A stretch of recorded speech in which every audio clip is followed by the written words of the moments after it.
Hey, what's ready? Welcome back to News Dose, and we got a fun one today for Xbox because it seems like they just quietly added a big feature that really speaks to not only their current plan, but also in how they're trying to evolve Xbox as they progress into next generation. A lot of what they're currently doing right now is in preparation for their next console, and I mean, if they can pull it off, then they have some real potential to change console gaming as we currently know it forever. So we're going to get all of that today, as well as a big AAA cancellation, and I mean, talk about a disappointment, because that's exactly what this is. First, though, I do want to thank my supporters on Patreon and on YouTube memberships. Thank you just so much for what you do, and you will receive this video through early access.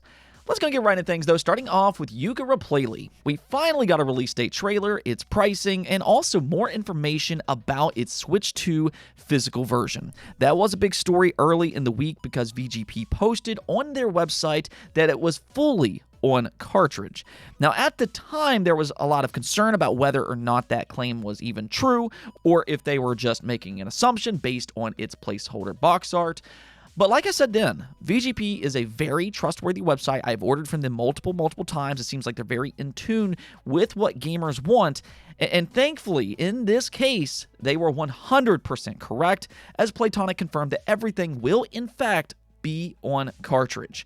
Now, however, its physical copy will come at the expense of a higher price tag. Digitally, it'll be $30, even less if you already own a digital copy of the original game, because there is an upgrade path, whereas the physical version will be $50. Now, I understand that for the Switch 2, just considering how expensive its 64GB cartridge is, but, you know, we really can't say the same thing for PlayStation and Xbox. So there will be some questions about why those physical versions are the same price as it is on the Switch 2. They probably shouldn't be. But regardless, if you're interested in Yooka Replaylee, it's officially slated for October 9th, and it actually looks really good. I mean, I already enjoyed the original, probably more so than a lot of people did. But I think this one could win over some of its critics as well. Yeah, there's a ton of new content, and it seems like they took some inspiration from maybe even Mario Odyssey with how some of its new challenges operate. Now, since we're talking about independent games and their prices, Hollow Knight Silksong will be out next week, and at least according to GameStop, it might be priced at just $20. I mean, that is absolutely fantastic if true. Much better than what I think most people are expecting, because, I mean, if you look at the Metroidvania genre, there's a lot of games that comes in at a higher price than that. Nine Souls launched at $30, Blasphemous 2, $30, Prince of Persia: The Lost Crown, $40, Grime, $25, and I can go on and on and on. And the thing is that Hollow Knight is a much more popular IP than any of the games that I just mentioned. And to add to that, if you look at the average completion time for Hollow Knight, it comes in at 27 hours. So if Silksong is similar in size, then, I mean, we're talking about less than $1 per hour. Now, with that said, this is only a rumor for the time being. We still need to wait for an actual official confirmation, but either which way, there's only a few days left until we can finally play Hollow Knight Silksong.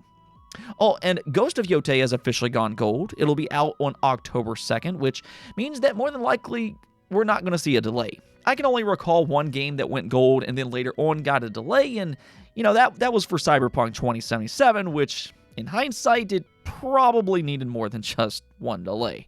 However, Ghost of Yotei is Sony's big holiday game for this year, and I know fans really loved the first game. Now, admittedly, though, a part of that was because of its main character, Jin, and I have seen some concern online over the new character, but all in all, hopefully it'll live up to the lofty standards of the first game. If anything else, we're not going to have to wait all that long, as it'll be out in just a little over a month. Alright, now let's go and talk about Xbox and their future plans. I mean, they've already openly talked a lot about their next generation console, but I think something that they're doing in 2025 is already giving us a glimpse into some of what they plan to do for their next console, and that's with the Xbox ROG Ally. I think one of Xbox's main goals for that device is to use it as a prototype for their next generation strategy. I mean, we keep hearing how they want to tie everything together. And if you look at how Xbox is positioned in the market, They have their Xbox consoles, and then they have Xbox on PC. Those are their two most important platforms. So I think that's what they're trying to tie together right now. And that means that they need to find a way to bring Xbox to PC in a more seamless way, and they also need to find a way to bring PC to Xbox. They need to feel similar. They need to feel seamless. And that's where the Xbox ROG Ally comes in. Ever since Gamescom, we've gotten a lot of impressions for the Xbox ROG Ally, and truthfully, it sounds far better than what I was ever expecting it to be. I mean, I already expected it to be good just because the original ROG Ally and the Ally X is fantastic as is, but it's the operating system that really stands out for the Xbox Ally. And that's the big thing that they're trying to do with this device. They're more or less stripping Windows down to make it feel more like an actual gaming console and less like a Windows machine. And the thing is that they're actually succeeding at that. Now, you'll still be able to put this operating system on other PC gaming handhelds sometime next year, so it's not exclusive to the Xbox ROG Ally. I don't want to make it sound like that. But my point is that they are actually making a Windows gaming handheld feel like a legitimate gaming console. And that's a very important thing for their future strategy and how they want to position the next generation Xbox. I think everything that they're currently doing for the Xbox ROG Ally is also what they're trying to do for their next console. And that most importantly includes the addition of PC storefronts. Now, Xbox has already teased that the next Xbox will have multiple storefronts. That's not a rumor. That's a 100% fact. Right now, the bigger question is exactly what storefronts are they teasing? And, well, I mean, we just got an announcement that could signal at least one inclusion, and that's for the PC storefront GOG. You can read their announcement here on Twitter, which says, "Are you an Xbox user looking to start building your DRM free library on GOG? We've got the perfect news for you. You can now log into GOG with your Xbox account, putting you just one click away from buying games that will be yours to keep forever. We're waiting for you." Now, the thing is why would they all of a sudden enter into a partnership like this after all of these years? And I think that's not only because of their integration with the Xbox Ally, but also because Xbox is preparing for their next console, which already is confirmed to have multiple storefronts beyond just their Xbox store. So with all of that in mind, I think there's a very good chance that GOG will be a part of the next Xbox. I mean, for that matter, I think that Steam and the Epic Games Store could be there as well. Again, I think Xbox's goal is to make Windows feel more like a console, and they want their next Xbox consoles to feel more like a PC. And in order to do that, then they need to tie those experiences together. Their next console will be Xbox/PC, and that, in a way, could actually change console gaming as we know it forever. I mean, it would kind of be the best of both worlds with a massive library of games, including Xbox, Xbox Game Pass, Steam, GOG, PlayStation games that are on Steam, and all of this is just something that we've never really seen from a traditional console before. So this could actually be very exciting and could have a lot of potential. Let me know what you all think about all of this, though. Does any of this interest you, or do you think that this plan is just not a great idea? Let me hear it in the comments below. Now, unfortunately, we have one more thing to talk about, and sadly, it is a highly requested game that's allegedly been canceled. A Dino Crisis remake. Yeah, this is definitely not great news, but it comes from Dusk Golem, which has a pretty decent track record for horror-based games. Well, he said that I hope Capcom eventually figures out what they want to do with Dino Crisis. For the record, and I don't believe this is new info, but there has been a couple attempts in the last decade to remake Dino Crisis. The first by Capcom Vancouver before they were shut down. Still have some leaked materials for that on my hard drive, actually.